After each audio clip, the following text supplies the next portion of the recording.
Bonjour à toutes, bonjour à tous. Bienvenue pour ce nouvel épisode de saison 2 des Temps forts, nos rendez-vous mensuels sur l'actualité de l'environnement de la formation.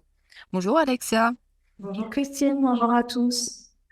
Eh bien, pour ce 7e épisode, nous vous proposons de revisiter le contrat de plan régional de formation et de l'orientation professionnelle.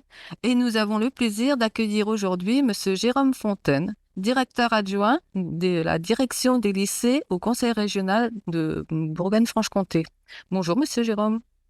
Bonjour à tous. Monsieur Fontaine, pardon. Merci pour votre invitation. Alexa, je te Alors laisse j'en prendre la suite. profite, je dis bonjour également à notre invité et je le remercie d'être avec nous pour présenter le CPRDSOP parce que je pense que ça va amener, ça va générer des questions. Donc juste un petit rappel sur les modalités d'organisation. Donc nous allons échanger avec notre invité pendant tout le déroulé. On garde un temps de questions-réponses en fin de webinaire, à peu près sur un quart d'heure. Donc, ne pas hésiter au fil de l'eau du webinaire de commencer à poser vos questions sur la rubrique de questions-réponses qui est dédiée, voire dans la rubrique de chat où vous pouvez aussi échanger des bonnes pratiques, nous mettre à disposition éventuellement des liens, des ressources, etc. L'événement est enregistré comme d'habitude. Vous aurez accès au replay sur le site de d'Enforce. Et puis, vous bénéficierez par mail, d'ici quelques jours, semaines, d'une infographie de synthèse qui reprendra les points clés qu'on aura mis durant la matinée. On va vous laisser démarrer. Ouais, pas de problème. Commencer. Voilà. Alors, Monsieur Fontaine, pouvez-vous nous expliquer en quoi consiste le CPRDFOP et quels sont les enjeux? Oui, tout à fait. Donc, je vous propose de dérouler un petit diaporama qui va nous aider à répondre à ces questions que vous me posez. Donc, comme précisé par Alexia, hein, je me fais un plaisir de répondre à vos questions à la suite de cette courte présentation. Alors, le CPRDFOP, déjà l'acronyme, hein, il faut se l'approprier. Hein, c'est un petit exercice en soi. Hein, ça nécessite de le répéter quelques fois. On a cherché à lui trouver un nom un petit peu plus sympathique, sans succès. Pour tout dire, on s'est simplement arrêté sur stratégie régionale, formation, orientation, qui nous semblait un peu plus parlant et un peu plus facile à prononcer que CPRDFOP. Donc le CPRDFOP, c'est un des contrats structurants de la région Bourgogne-Franche-Comté. Il a été conçu sur la base d'une volonté politique forte d'Océane Godard, vice-présidente de la région en charge des politiques de formation. Elle a souhaité que ce CPRDFOP permette de partager une vision qui soit la plus claire possible des thématiques de formation, d'orientation, d'insertion, du lien entre la formation au sens très général tout au long de la vie et le monde de l'entreprise. Et pour ce faire, nous a demandé de construire de manière éminemment partenariale un projet qui réponde aux attentes des acteurs et puis du territoire régional. Donc, voilà, Alexia, si on peut passer, voilà, merci. Hein, donc, comme je vous le disais, il s'agit d'un des contrats de la région, hein, structurant, au même titre qu'il en existe d'autres. Ce contrat s'inscrit dans un cadre légal très clair, hein, qui est dans le code de l'éducation. Il est adossé au mandat, donc on a pris un petit peu de retard en région Bourgogne-Franche-Comté.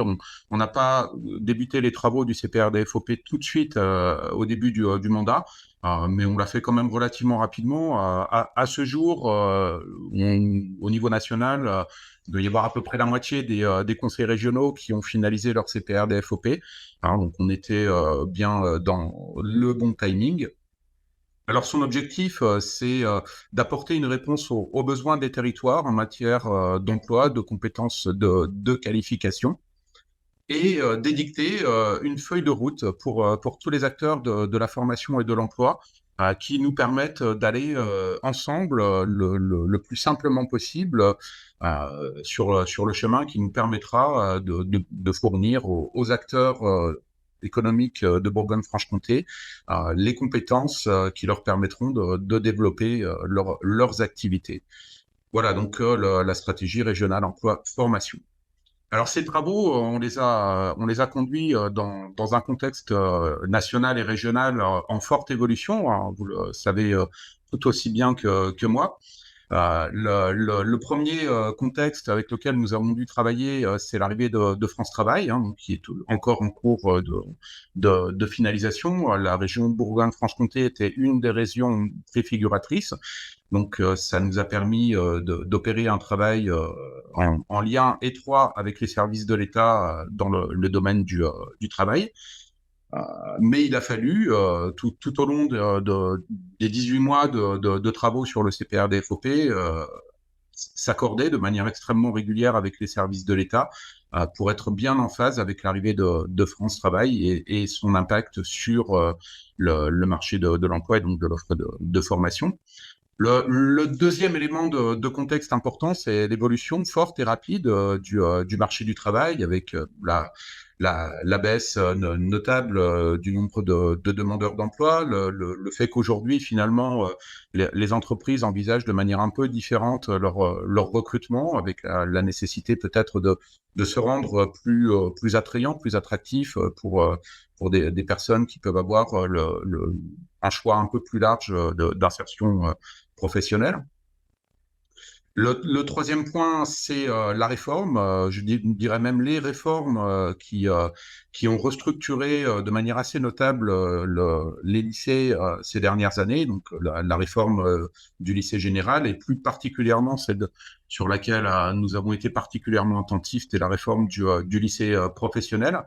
Et donc qui est venu un peu finaliser les différentes réformes nationales de l'éducation nationale des dernières années, qui ont, on va dire, rebattu un petit peu les cartes sur les compétences de la région en matière de formation, hein, puisque l'apprentissage notamment a quitté le giron du conseil régional pour être attribué plus particulièrement au monde professionnel.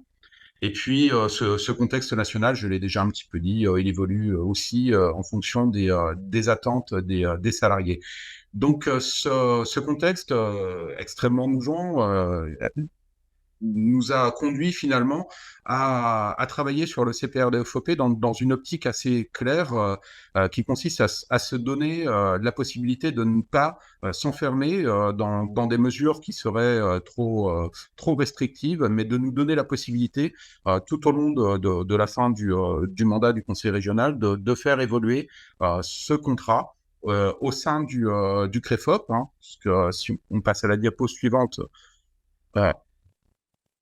merci. Ce sera un petit peu plus tard, mais je le redirai, mais ce contrat, ce CPRDFOP, hein, il n'est pas rédigé par la région. C'est un travail éminemment collaboratif qui s'est fait, qui a été conduit au sein du CREFOP entre donc les partenaires sociaux, les services de l'État et ceux du conseil régional. Et donc, en fait, l'objectif de ce CPRDFOP central, c'est vraiment de rester adapté aux besoins de la région. Et ces besoins, ils ont été rappelés de manière extrêmement claire par les services d'Amphor, hein, qui a réalisé plusieurs documents très intéressants que je vous invite vraiment à les consulter si vous n'avez pas eu l'occasion de le faire. Hein. Amphor a rédigé des états des lieux sur l'offre de formation, sur l'insertion, sur l'évolution de la population dans notre région. Vous trouvez tous ces documents, le document final, mais aussi tous les documents de travail qui sont liés sur le site du conseil régional à plusieurs endroits, notamment sur le site Je participe du conseil régional. Vous trouverez ça sans aucune difficulté avec quelques mots-clés sur Google. Donc, les travaux d'Amphor, hein, conduits par Marc Billon et son équipe, ont sorti, on va dire, un certain nombre de caractéristiques fortes que vous retrouvez dans la diapo qui vous est présentée actuellement. La première, là encore, pas de surprise, hein, une baisse démographique forte. C'est alors des effectifs scolaires, on va dire, de la population globale de la région Bourgogne-Franche-Comté, mais appliqués aux effectifs scolaires, donc pour pour les lycées, pour être clair, hein, nous perdons entre 1000 et 1500 lycéens tous les ans à chaque rentrée dans les lycées publics et privés de la région.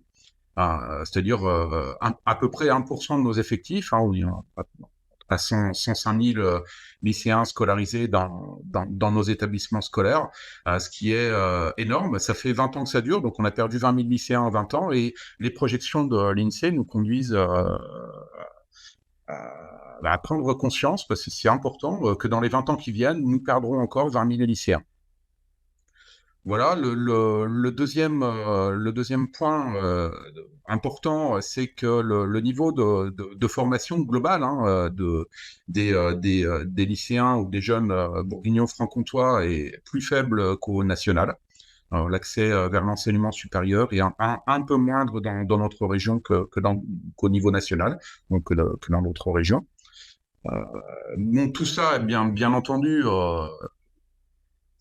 cache des disparités importantes infrarégionales entre les zones majoritairement rurales, mais aussi des zones massivement peuplées dans notre région, et des besoins en recrutement qui varient d'un secteur à l'autre. On a notamment trois secteurs qui restent extrêmement attractifs en région de Bourgogne-Franche-Comté, donc qui attirent de la population, mais aussi qui intéressent fortement le monde économique. C'est Lyon, avec la proximité de la région parisienne. C'est le sud de la Saône-et-Loire, avec l'attractivité de la région lyonnaise. Et puis la frontière suisse, qui donc attire encore beaucoup de monde, même si sur la frontière suisse, on sait aussi tous que la problématique, c'est aussi les travailleurs transfrontaliers qui vont massivement résider en France, mais travailler en Suisse. Donc on a cette thématique, hein, de former beaucoup de jeunes ou d'acteurs économiques qui vont ensuite travailler soit dans d'autres régions, région parisienne, région lyonnaise, soit plutôt en Suisse. Et puis des points forts, une industrie forte, hein, notre région est la première région française en termes d'industrie. Un chômage qui est au global plus faible qu'au niveau national, et puis un monde agricole extrêmement fort, extrêmement divers, et qui est un des marqueurs importants de la région Bourgogne-Franche-Comté. Voilà, si on continue. Alors cette méthodologie de travail, elle a découlé des prescriptions des élus de la région, et d'une volonté affichée au sein du CREFOP de travailler ensemble et de rencontrer un maximum d'acteurs du système éducatif tout au long de la vie, encore une fois, mais aussi des acteurs économiques et des acteurs du territoire. Donc, ce schéma régional formation-orientation, nous avons souhaité le travailler sur le prisme d'une large concertation des acteurs et des partenaires, comme je vous l'ai dit, hein, en partant du CREFOP. Les travaux ont été conduits à la base par les services de la région, donc plusieurs directions de la région. Hein. Je dis le porteur du projet régional, mais j'ai travaillé avec 5 autres directions du conseil régional. Nous avons mis en place un comité technique interne qui s'est réuni toutes les semaines pendant 18 mois, hein, pour structurer les réflexions et l'avancée des travaux. La deuxième décision, ça a été la mise en place d'un comité de pilotage qui, cette fois, regroupait l'intégralité des partenaires, donc les services de l'État, les autorités académiques, hein, les deux rectorats, la DRAF, mais aussi la DRETS, et puis les membres du bureau du CREFOP, les deux vice-présidents en tout cas. Donc ce comité de pilotage s'est réuni à plusieurs reprises et a été le marqueur de nos travaux. C'est lui qui a validé les différentes étapes de travail sur le CPRDFOP, donc qui ont, comme je vous l'ai déjà dit, duré une quinzaine de mois et qui ont donné lieu à de très nombreux échanges. Sachant que donc le code de l'éducation dont je vous parlais tout à l'heure, hein, donc, dit clairement que ce contrat est voté par les élus du conseil régional, mais qu'il est travaillé au sein du CREFOP. Donc, nous avons eu aussi l'instance décisionnelle, qui est le bureau du CREFOP, qui, comme le comité de pilotage, a validé l'intégralité des travaux, étape après étape. Merci, Alexia. Donc une méthodologie en cinq phases, toujours j'insiste, avec une volonté de concertation et de rencontre. Une première étape qui a consisté à identifier les grands enjeux et Amphore a pris toute sa part dans cette première étape. Et qui donc par laquelle nous avons donc travaillé les états des lieux, mais aussi sollicité les grands acteurs, notamment les autorités académiques, sur leurs attentes et les services de l'État. Une deuxième étape entre janvier et avril qui a été la phase de concertation, donc de rencontres sur les territoires des différents acteurs, on a pu leur donner la parole. Une troisième étape d'exploitation des différentes contributions que nous avons pu recevoir, soit via les concertations, soit via la plateforme Je participe, qui était ouverte à tous les citoyens qui souhaitaient s'y exprimer, et sur laquelle nous avons recueilli beaucoup de contributions. Une quatrième étape estivale qui a constitué en la rédaction, puis l'automne, d'octobre à novembre, où nous avons pu valider et faire valider les différentes versions du CPRDFOP pour aboutir à un vote au Conseil régional le 15 décembre de l'année passée. Voilà, donc cette concertation, donc cinq réunions, 4 en présentiel, une en distanciel, sur les territoires, nous l'avons structurée autour de débats sur 4 sujets qui nous ont semblé être les sujets clés de la réflexion: les mutations, les transitions des métiers et des compétences, les enjeux propres aux territoires infrarégionaux. Donc, c'est tous bien que la thématique sur la formation dijonnaise n'est pas tout à fait la même qu'à Nevers ou dans des zones bien rurales. Ensuite, les évolutions des besoins et des attentes des publics, de tous les publics, et puis la construction de parcours d'acquisition et de compétences qu'on souhaite le plus agile possible. Donc, comment évoluer en termes de formation, d'insertion ou de métier tout au long de la vie.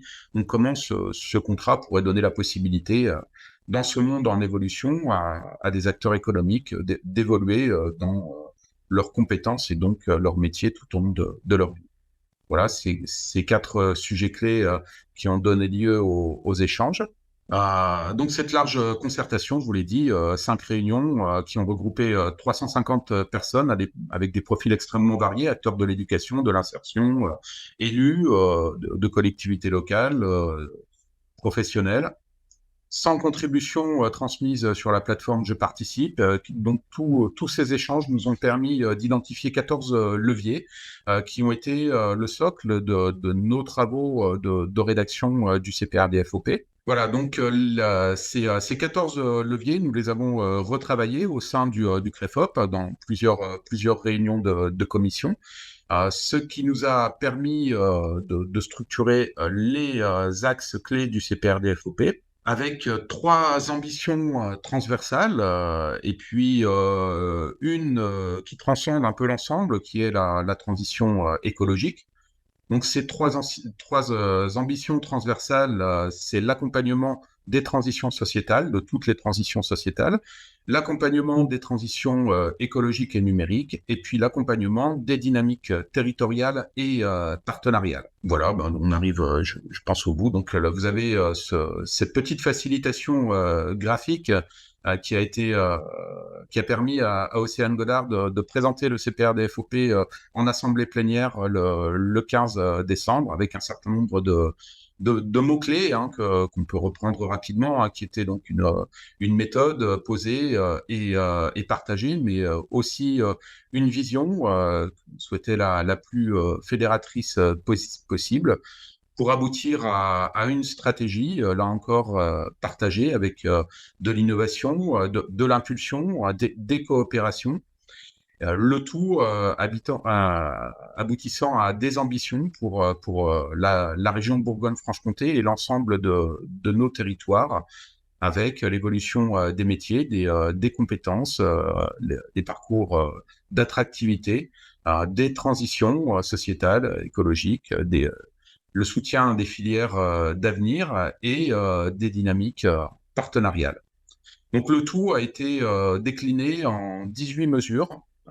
Donc là encore, hein, que vous pouvez retrouver, je vous les épargne, hein, on pourra échanger un petit peu si vous souhaitez, ce sera plus simple. Mais donc 18 mesures qui vont être suivies et évaluées tout au long du mandat au sein du CREFOP, hein, qui aura cette compétence, qui a déjà cette compétence du suivi et de l'évaluation du CPR-DFOP. Donc les cinq engagements, accompagner l'évolution des métiers, des compétences, sécuriser les parcours et renforcer l'attractivité des territoires via le développement de situations qui sont les plus partenariales possibles, accompagner les transitions sociétales, valoriser les filières d'avenir. On peut en citer quelques-unes, hein. La région travaille pour le moment sur la filière hydrogène de manière importante, travaille aussi sur les biotechnologies, à relancer une réflexion importante sur la filière nucléaire, par exemple. Donc, ce sont bien des travaux qui s'inscrivent dans cet engagement numéro 4 du CPR-DFOP. Et puis le cinquième engagement qui est vraiment sur les dynamiques partenariales, avec une des idées un peu phares qui est l'organisation d'une rencontre annuelle autour des thématiques économie, emploi, orientation, formation professionnelle. Nous y travaillons. C'est une des rencontres, hein, d'autres sont organisées, mais celle-là se veut un petit peu phare des engagements qui sont pris par les différents signataires du contrat. Voilà, donc si on donne quelques exemples qui sont déjà mis en œuvre dans le cadre du CPR-DFOP, parmi les 18 mesures proposées, nous travaillons, alors, là pour le coup, je reprends ma casquette de la direction des lycées, hein, avec les autorités académiques. Nous travaillons depuis 2 ans à des colorations de l'offre de formation professionnelle, nombreuses, en phase totale, donc nombreuses. Les colorations, c'est une 50aine de colorations juste à la dernière rentrée, hein, donc des formations professionnelles, CAP, Bac Pro, BTS, de nos 129 lycées. Donc les colorations, elles permettent d'adapter en fait des formations nationales au contexte local. Donc c'est un bac pro MELEC, hein, donc le bac pro électricien par exemple, qui est adapté sur un des territoires au regard des attentes particulières d'une filière qui est ancrée sur ce territoire. Donc les colorations ont le mérite d'être facile à mettre en œuvre et rapide à mettre en œuvre, contrairement à une ouverture de formation qui va prendre plusieurs années. Ensuite, étendre un certain nombre d'expérimentations qui fonctionnent déjà. Un projet de toit, donc une expérimentation construite par le réseau des maisons familiales et rurales de la région, hein, qui consiste à aider les jeunes qui sont en stage à trouver un deuxième logement, en plus de leur logement familial et de l'établissement dans lequel ils sont scolarisés. Vous savez que le stage peut parfois être assez loin du domicile, donc un projet de toit veut essayer de répondre à cette attente-là. Les rencontres annuelles, je vous en ai déjà un petit peu parlé, une fois par an. La mise en place d'une cellule régionale pour piloter l'évolution de la carte des formations. Donc une cellule régionale qui est en place, qui s'est déjà réunie 2 fois depuis janvier, avec les services donc du rectorat, le DRAFPIC, les services de la DRAF et les services de la région. Donc elle travaille dans un premier temps sur l'offre de formation initiale, mais nous avons l'ambition d'étoffer ces travaux dans les années à venir pour intégrer l'offre de formation en apprentissage et des demandeurs d'emploi. Et puis, celle-là, vous la connaissez tous, hein, mise en place par les services de la direction de l'orientation des parcours professionnels, une plateforme régionale sur laquelle les entreprises peuvent déposer leur offre de stage et les jeunes ou moins jeunes y répondre. Voilà quelques exemples concrets. Et puis le suivi, l'évaluation de la stratégie régionale formation orientation. Les élus ont souhaité confier ce suivi au CREFOP, hein, ce qui permettra, à travers des rencontres mensuelles du bureau du CREFOP, d'interroger à tour de rôle les axes et les mesures qui ont été proposées au sein du CPRDFOP, de voir leur évolution, de voir celles qui sont faciles à mettre en œuvre, qui sont mises en œuvre petit à petit, et celles pour lesquelles nous rencontrons plus de difficultés et qui nécessiteront de un travail stratégique plus important, avec toujours cette idée de se donner la possibilité de faire évoluer les 18 mesures au gré de l'actualité nationale ou régionale, et de ne pas s'enfermer dans des mesures qui seraient trop restrictives. Voilà, je sais pas si j'ai tenu le temps imparti, j'ai peut-être même été un peu vite. Ça Je donnera. pense qu'on va peut-être pouvoir revenir sur des points et des illustrations. J'en profite pour rebondir sur les questions. N'hésitez pas à les poser. Alors, il y avait une question en aparté sur ce que voulait dire colorer les formations, mais je pense Oui. que du coup, par rapport à ce que vous avez évoqué, ça peut peut-être être intéressant d'illustrer avec quelques exemples ce que signifie la coloration, puisque ça s'intègre bien dans Oui. les axes que vous avez évoqués. Très bien, bon, je peux commencer effectivement par répondre à cette question. Donc les diplômes, donc les colorations, on parle des formations professionnelles en lycée ou en apprentissage d'ailleurs, hein, donc CAP, Bac Pro, voire certains baccalauréats technologiques et puis BTS. Donc les référentiels des différentes formations sont nationaux, hein, un bac pro est le même quel que soit l'établissement dans lequel vous allez le suivre, la formation sera la même, les attendus pédagogiques les mêmes et sont évalués de la même manière. Néanmoins, depuis peu de temps, hein, depuis 2 ans, les services de l'éducation nationale donnent la possibilité aux équipes pédagogiques des établissements de colorer, c'est-à-dire de donner une entrée pédagogique. Alors c'est limité, hein, c'est quelques heures, ça peut être quelques heures dans l'année, ou au maximum quelques dizaines d'heures dans l'année, qui permettent en fait d'avoir une attention plus particulière sur le métier préparé dans cette formation professionnelle. Alors un exemple concret, hein, nous avons accompagné une évolution assez importante du lycée Tillon, un des lycées automobiles dans le Nord-Franche-Comté, qui a souhaité se pencher de manière un peu importante sur la mobilité hydrogène. Donc nous avons coloré certains des diplômes du lycée Tillon, le bac pro entretien des véhicules par exemple, sur cette entrée hydrogène qui permettra aux enseignants de disposer de quelques heures de cours supplémentaires pour faire découvrir la mobilité au travers de l'énergie hydrogène à leurs élèves.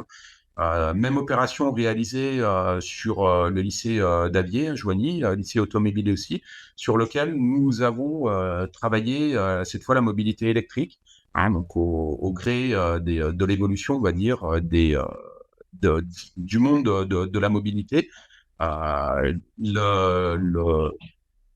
Pardon. Donc voilà, le monde économique nous dit, tu me le constates tous, hein, que les automobiles sont en évolution forte. Donc comment on peut accompagner rapidement, hein, c'est-à-dire sans mettre en place une nouvelle formation, un nouveau CAP, un nouveau bac pro, ça prend des années, hein, entre la construction d'un nouveau référentiel pédagogique, sa validation et son arrivée dans les établissements scolaires.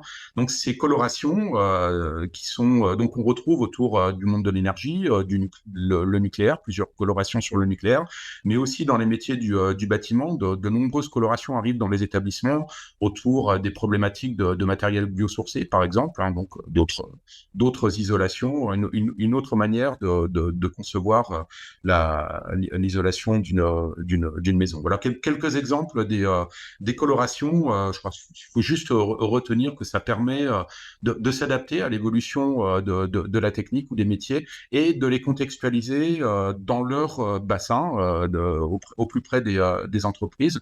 Et puis peut-être le troisième mérite, ça permet aussi de différencier un petit peu un bac pro, enfin deux bacs pro identiques dans 2 lycées différents, et donc de donner peut-être envie à des jeunes de postuler plutôt dans un bac pro Mélec que dans l'autre, parce que cette coloration lui semble attractive.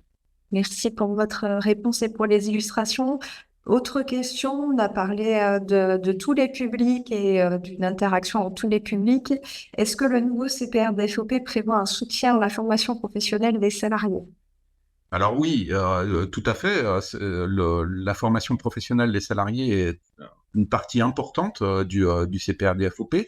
On est là encore hein, dans un cadre de travail partenarial entre les services de l'État et les services de la région. Donc oui, la formation professionnelle prend toute sa place au sein du CPR-DFOP. Alors je peux peut-être profiter de cette question hein, pour l'illustrer là encore par une volonté forte hein, qui consiste à dire bon, aujourd'hui on fait le constat hein, que les moyens tous, hein, ceux de l'État, de la région, sont plutôt en baisse. Faire le parallèle avec la baisse de la population globale. Donc pour pallier un peu à ces moyens parfois un peu en berne, la volonté forte du CPR-DFOP est encore une fois de s'inscrire dans des travaux de partenariat, c'est-à-dire de donner la possibilité à des formations professionnelles de se dérouler par exemple pour partie sur des plateaux techniques des lycées, ou des plateaux techniques de CFA. Donc, vous voyez, l'esprit est vraiment là. C'est-à-dire, c'est de maintenir au maximum de l'offre de formation sur les territoires en constituant, en mettant en place des ponts entre les différentes voies de formation qui permettent le maintien. Alors, parfois, on va être obligé de fermer une formation au niveau du lycée, mais on va s'assurer que cette même formation va continuer à être présente en apprentissage sur ce même établissement ou en tout cas vraiment à proximité. Et notre souhait, le souhait de tous les partenaires du CPR-DFOP, c'est bien d'amplifier cette démarche. Hein. Je vous disais, nous perdons 1000 lycéens par an et concrètement, ça se traduit par de la place dans les lycées. Hein. Je crois qu'on l'imagine tous, hein. Parfois beaucoup de place. Donc on peut se dire, hein, soit effectivement, comme on a des lycées qui se vident, peut-être qu'il faut enfermer ou alors, et c'est vraiment l'optique retenue par le CPR-DFOP, c'est plutôt de se dire profitons de cette place pour la mettre à disposition d'autres prestataires de formation, pour resserrer les liens entre les différentes voies de formation. Et c'est là où la formation des demandeurs d'emploi peut intégrer encore plus qu'elle ne le fait déjà les différents outils présents sur les lycées professionnels ou les CFA. Voilà, je ne sais pas si je réponds totalement à la question. L'idée est bien là, hein, c'est de se dire la formation des demandeurs d'emploi, elle est importante pour nos territoires, elle est fondamentale pour nos territoires. Elle l'est peut-être encore plus maintenant qu'elle ne l'était avant au regard de la baisse du chômage. Hein. Donc on sait, alors c'est des choses qui ont été largement abordées dans les réunions de travail du CPR-DFOP. Hein. On a beaucoup réfléchi ensemble sur ces nouvelles données, hein, comme le chômage baisse. On sait que les demandeurs d'emploi qui restent sur le marché du travail sont souvent ceux qui en sont le plus éloignés, justement. Donc, nous avons eu à réfléchir ensemble sur la manière dont on pouvait lever un certain nombre de freins périphériques à l'entrée, soit en formation, soit dans l'emploi, donc autour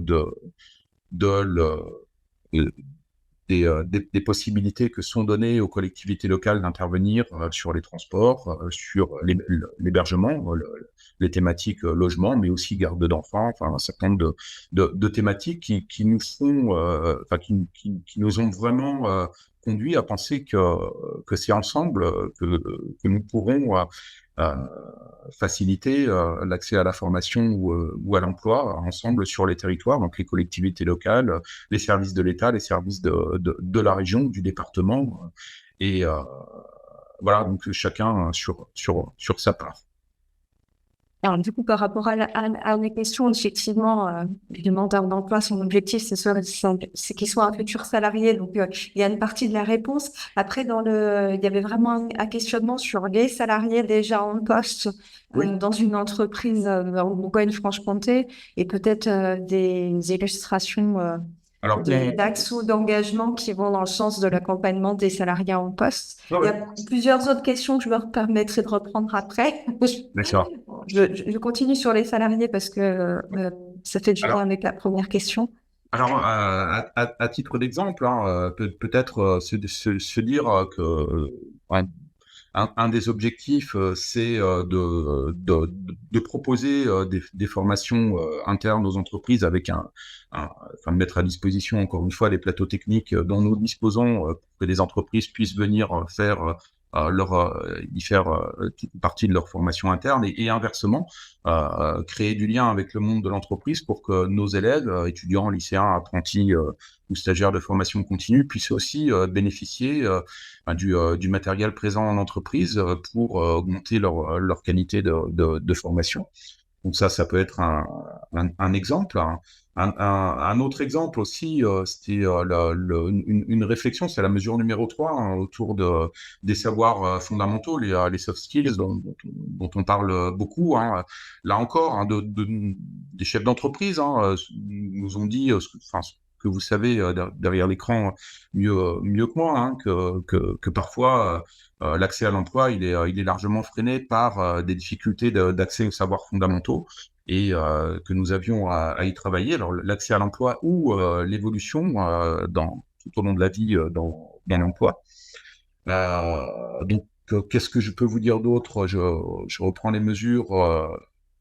Donc s'appuyer aussi sur la GPECT pour pour identifier des besoins et tenter d'y répondre ensemble. Plus globalement, c'est la mesure numéro 8, hein, renforcer des liens entre les acteurs de l'économie et de la formation, justement pour faciliter l'évolution professionnelle, faire en sorte que des personnes qui sont déjà en activité puissent avoir la bonne formation au bon endroit qui leur permettra d'acquérir de nouvelles compétences et donc soit d'évoluer au sein de leur entreprise, soit d'évoluer vers d'autres entreprises ou d'autres secteurs d'activité. Oui, alors aussi, la mesure numéro 11, hein, c'est l'accompagnement des entreprises au développement de pratiques RSE, compétences managériales, parce que on s'est beaucoup dit, là encore, hein, alors moi je me suis pas beaucoup présenté, hein, mais moi je suis un pur produit du système éducatif, hein, j'ai fait une grande partie de ma carrière en lycée, j'en ai dirigé plusieurs, donc mon cœur d'activité avant d'arriver à la région, c'était vraiment le lycée pro, hein, professionnel et le lien aux entreprises. Mais au travers de ces réunions et des très très nombreux échanges que nous avons pu avoir, on a pu constater aussi que les acteurs économiques, hein, les chefs d'entreprise, ont bien conscience que la réponse à leurs difficultés de recrutement ne consiste pas à étoffer l'offre de formation toujours. Elle consiste aussi pour eux au travers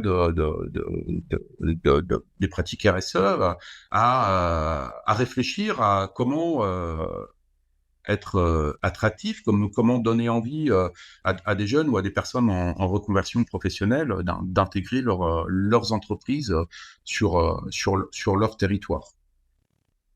Voilà, quelques exemples un peu rapides. Merci beaucoup. Alors, je vais continuer dans le jeu des questions. Je lis les questions, vous pardonnerez, ça sera plus simple. Le CPRDFOP a-t-il le même poids en 2024 qu'auparavant dans un environnement de la formation à la fois libéralisé sur une partie, dérégulé sur une partie et recentralisé depuis 2018? En particulier, la montée en puissance de l'apprentissage ne diminue-t-elle pas de fait les marges de manœuvre des régulateurs régionaux?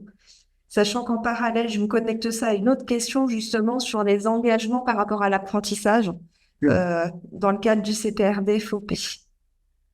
Alors oui, bien entendu. Enfin, l'auteur de la question y a en partie répondu.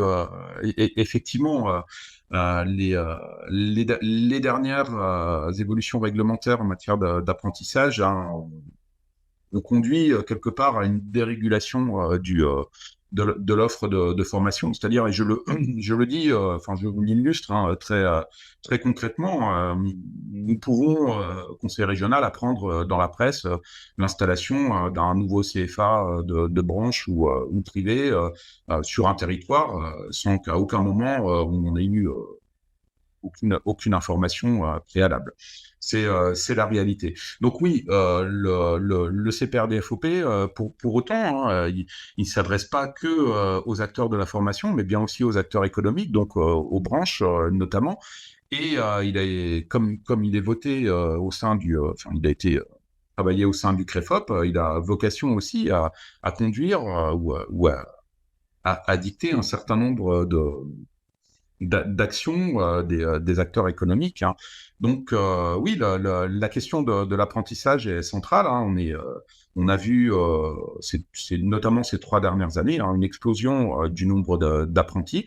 Alors c'est bien, c'est très bien. Hein. L'apprentissage répond à des besoins en formation précis, à la fois pour les entreprises et puis pour une certaine marge du public jeune qui peut en bénéficier. Donc, il ne s'agit pas du tout de nier cette évolution qui est intéressante, mais plutôt de se dire comment ensemble on fait pour que une personne qui cherche une offre de formation puisse la trouver sur le territoire et pas forcément en 2, 3, 4 ou 5 exemplaires sur le même territoire.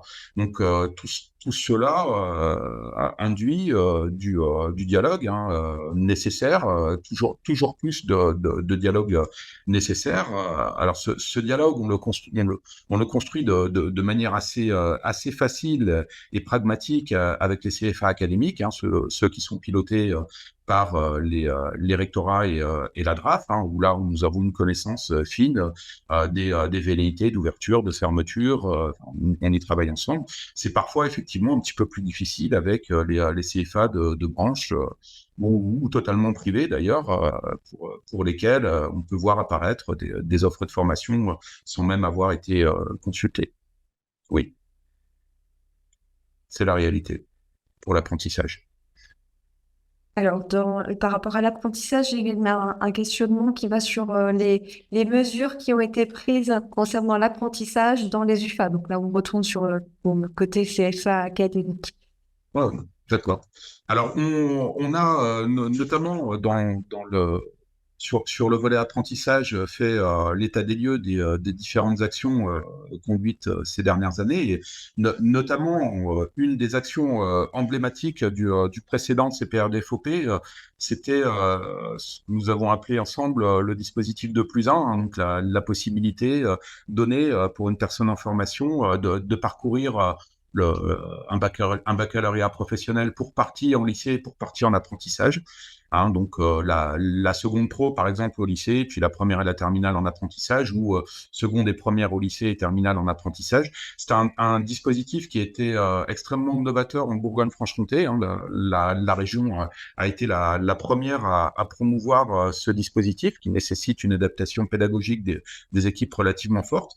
Mais on a constaté que ce dispositif a pris toute sa place et il prend énormément d'ampleur. Donc une des manières de favoriser l'apprentissage consiste à poursuivre et à développer le dispositif. Alors 2+1, 1+1 en CAP, ça peut être une année au lycée, une année en apprentissage, idem en BTS, mais voilà, on l'intitule 2+1 de manière un peu réductrice, mais ça permet quand même bien d'illustrer l'esprit, qui consiste à mettre en place des passerelles entre les différentes voies de formation, à favoriser les passerelles entre les différentes voies de formation, parce qu'on sait bien que parfois les entreprises, notamment les petites entreprises, peuvent être réticentes à signer des contrats de 3 ans pour des jeunes qui ne connaissent pas. Donc, ce qu'on peut constater, hein, c'est que les stages en entreprise de seconde et de première peuvent donner lieu à la signature d'un contrat d'apprentissage pour une entrée en terminale ou parfois sur le passage du bac pro en BTS. Les, euh, les formations supérieures sont parmi les formations qui ont le plus gagné en apprenti. Donc le dispositif de 2+1, il a cette vocation à donner un peu la possibilité à des entreprises d'investir plus facilement dans des compétences en apprentissage. Donc ça peut être des exemples de l'impact du CPRDFOP sur l'offre de formation en apprentissage.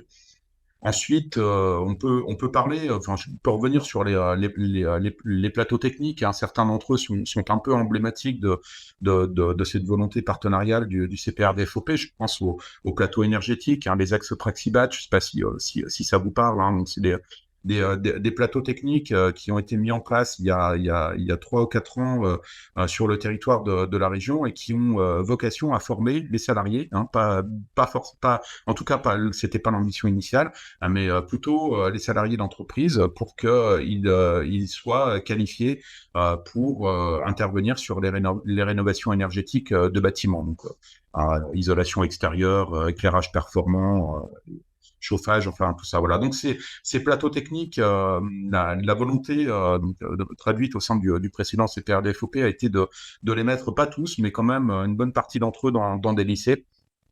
Ce qui permet, le premier effet, c'était de permettre aux lycéens d'y accéder aussi, hein, donc un certain nombre de travaux pratiques dans les formations des lycées à vocation bâtiment ont pu se faire sur ces axes Praxibat qu'on appelle maintenant Qualit ENR, des acronymes tous un peu barbares, mais voilà.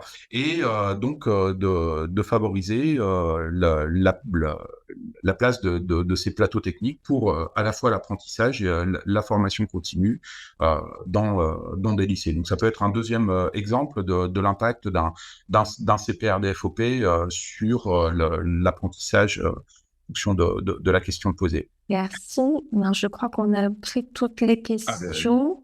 Il nous reste encore quelques minutes avant qu'on arrive à la conclusion, donc n'hésitez pas à la formuler pour que on puisse y répondre. Peut-être une question sur un peu la logique de rétro-planning. On est sur un plan qui couvre une période avec 18 mesures, 18 engagements. Est-ce qu'il y a des formes de priorité, par exemple, sur l'année 2024? Est-ce que là, il y a des sujets sur lesquels il y a un travail un peu plus poussé ou pas du tout?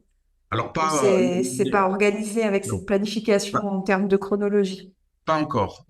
Je dirais, bon, le contrat est tout neuf, hein, il est tout juste signé. Il est opposable depuis un mois, hein, guère plus. Mais nous conduisons des travaux au sein du CREFOP hein, pour répondre à cette question. Je vais faire une réponse en 2 temps à votre question. Hein. La première, c'est que nous sommes en train de structurer avec le CREFOP le suivi du CPRDFOP. Hein, nous allons voir ensemble avec les personnes qui siègent au CREFOP quelle est leur volonté, puisque clairement, nous leur avons confié ce suivi. Alors, bien entendu, les services de l'État, notamment de la DRETS et les services de la région, sont là pour instruire les demandes du CREFOP, hein, mais c'est quand même le CREFOP qui va décider finalement de l'ordre prioritaire du suivi des mesures. C'est une première partie de réponse. Et puis la deuxième partie, comme j'ai pu l'illustrer dans une des diapos, consiste à dire qu'on a déjà un certain nombre de mesures qui sont en place. Enfin, voilà, les colorations, par exemple, la cellule régionale, le suivi de la carte des formations.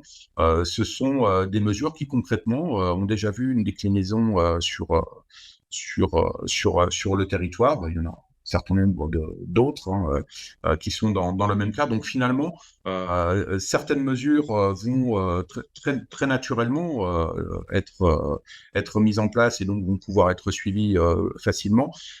Pour d'autres, ce sera sans doute un petit peu plus un peu plus difficiles et elles nécessiteront des travaux sans doute plus élaborés au sein du CREFOP. Si vous voulez, je peux rentrer un petit peu plus dans le détail et par exemple vous donner en quelques mots la nature des 18 mesures, s'il n'y a plus de questions. On peut peut-être clore effectivement par une petite synthèse, sachant qu'on a mis en téléchargement le document complet dans le chat. Merci. Merci. Alors, encore une fois, hein, l'intégralité du CPRD-FOP, hein, donc le contrat en lui-même, sa synthèse, mais aussi les travaux d'Infor et les comptes rendus des différents groupes de travail que nous avons conduits le printemps dernier sont intégralement en téléchargement sur le site du Conseil régional. Hein. Je vous invite vraiment à ne pas hésiter à aller les consulter. Ensuite, si vous voulez, donc on peut revenir sur les mesures. Hein. Donc le premier engagement qui était l'accompagnement de l'évolution des métiers et des compétences, avec une première mesure qui est le développement de formats et d'outils d'orientation innovants. Alors je me suis peu arrêté effectivement, et puis ça me permet de combler un oubli. Désolé, hein, mais avec le CPRD-FOP en fait, on va dire le socle du contrat, mais à ce contrat sont adossés deux schémas. Le schéma des formations sanitaires et sociales, donc, qui a été voté en même temps hein, que le CPRD-FOP et qui constitue une partie de celui-ci. Et puis le SPRO, hein, le schéma qui décline toute la stratégie de l'orientation du Conseil régional et des services de l'État.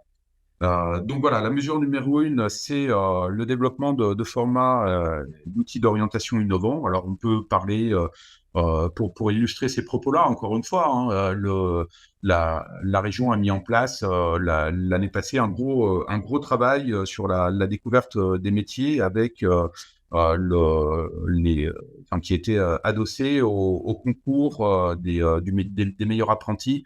Le terme approprié m'échappe, je m'en excuserai, hein, mais on a vraiment réalisé, c'était à Dijon l'année dernière, deux jours extrêmement denses et importants lors desquels des apprentis, dans le cadre d'un concours, pouvaient présenter concrètement, enfin on les voyait en activité, présenter leur travail au quotidien et des milliers de collégiens sont venus et ont participé à cet événement dont le nom me reviendra, j'en doute pas. Mesure numéro 2, le développement des colorations de l'offre de formation, hein, on l'a dit tout à l'heure. La mesure numéro 3, le renforcement de la place des savoirs fondamentaux et compétences comportementales. La mesure numéro 4, le développement de solutions de formation diversifiées et agiles.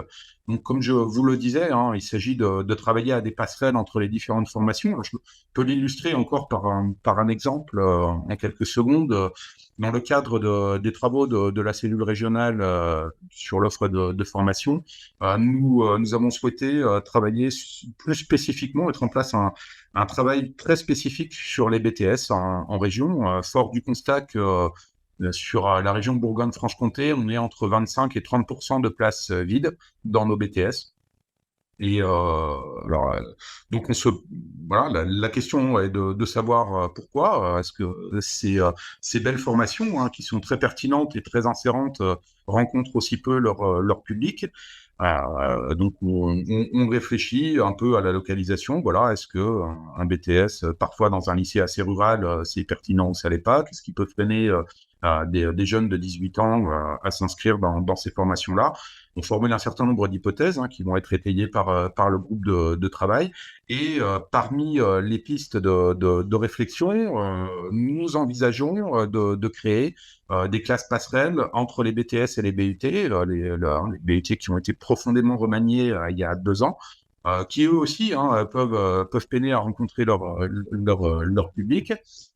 Donc une des pistes de travail que nous explorons avec les services du DRAFPIC serait, pour augmenter, on va dire, un petit peu l'attractivité des BTS, de donner la possibilité à des jeunes, à l'issue du BTS, d'intégrer un BUT en 2e ou en 3e année et de valider dans un temps le plus court possible et un BTS et un BUT. Voilà, pour dire très clairement, pour donner très clairement un des exemples que nous mettons en place.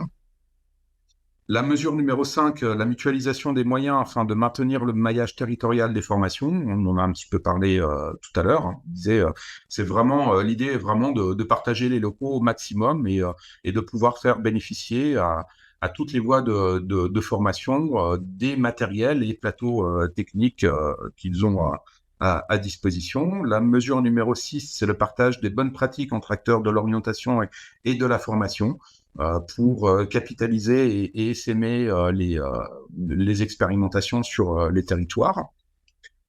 Ensuite, on passe à l'engagement numéro 2, sécuriser les parcours et renforcer l'attractivité des territoires, avec une mesure numéro 7 qui veut s'appuyer sur la feuille de route GPECT pour identifier les besoins sur les territoires.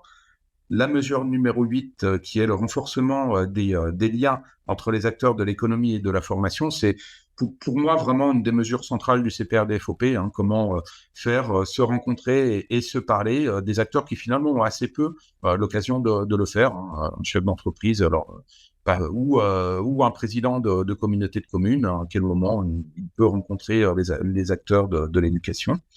La mesure numéro 9, la mobilisation de l'ensemble des partenaires locaux pour sécuriser les parcours et lever les freins à l'accès à l'emploi et à la formation. Je l'ai un peu illustré tout à l'heure autour de la vocation que peut avoir une communauté de communes à favoriser le logement de jeunes étudiants. C'est vraiment une question qu'on se pose au quotidien. Hein, voilà, on pourra revenir au BTS. Voilà, qu'est-ce qui peut freiner l'arrivée de jeunes étudiants de 18 ans sur le territoire? Hein, une des réponses, ça peut être le logement. Concrètement, il n'y a pas de logement. On travaille pour le moment sur des BTS. Je pense à Autun, par exemple, au lycée Bonaparte. J'ai eu l'occasion, pas plus tard que la semaine dernière, d'en parler très longuement avec le proviseur. Donc, voilà, une question concrète.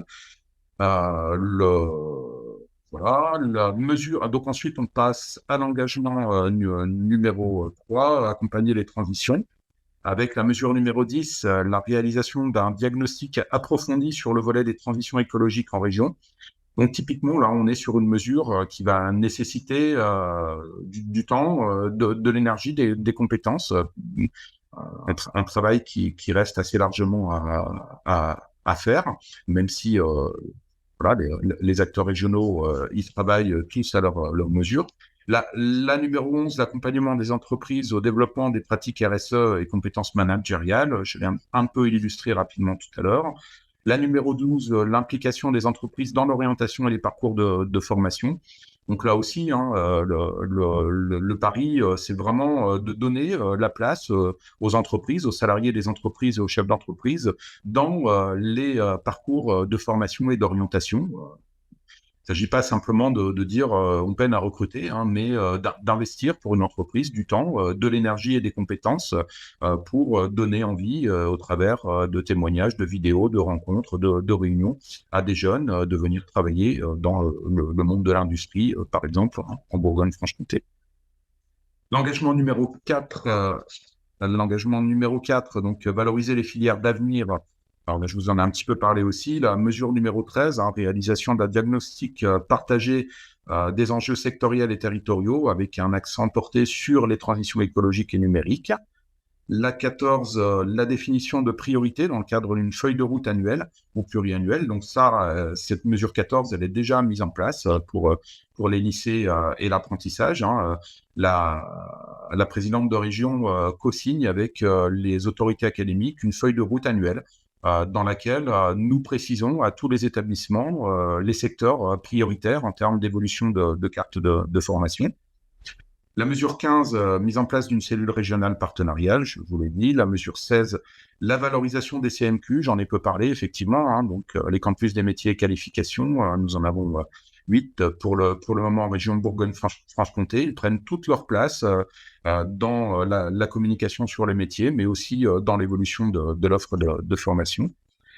Et puis, les deux derniers engagements qui sont issus les deux dernières mesures, qui sont issues d'engagement numéro 5, faire vivre la dynamique partenariale. Nous avons donc la mesure 17 qui est la définition partenariale d'un terme annuel et l'organisation de rencontres annuelles, j'en ai dit 2 mots, et puis la 18 qui est la capitalisation des bonnes pratiques et la prise en compte des enjeux de terrain dans le pilotage du CPRDFOP. Donc, ça revient à l'idée un peu centrale, qu'on ne s'enferme pas dans ces 18 mesures, mais qu'on se donne bien la possibilité d'en créer de nouvelles ou de renoncer à certaines d'entre elles si elles ne nous semblent plus pertinentes au regard de l'évolution. Merci beaucoup. On n'a pas d'autres questions. Du coup, ça nous a permis de parcourir ce qui a été diffusé dans le chat. Donc, n'hésitez pas à télécharger et puis à aller voir les diagnostics qui ont été liés, le contrat en parallèle. Et puis après, peut-être pour moi, la conclusion, c'est que je reste à votre disposition. N'hésitez pas. Je pense assez facile à contacter au sein du conseil régional, jérôme.fontaine@bourgogne-franche-comté.fr pour le mail. Donc si cette courte intervention suscite d'autres questions, je me ferai un plaisir d'y répondre par mail ou Alexia, Christine, si vous avez d'autres retours ou d'autres questions, je pourrai bien entendu y répondre avec grand plaisir. En tout cas, un grand merci, Monsieur Fontaine, pour cette présentation et puis l'éclairage à travers les différentes illustrations que vous nous avez apportées. Merci encore. Et puis, comme vous le dites, effectivement, vous êtes facilement accessible. Donc, merci à vous.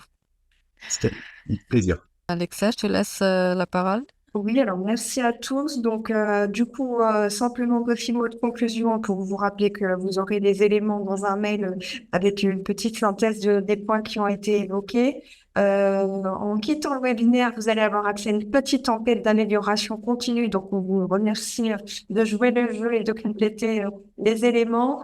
Ça vous permet aussi éventuellement de vous proposer une thématique pour les prochains temps forts à venir sur la saison. Bien, merci encore à tous.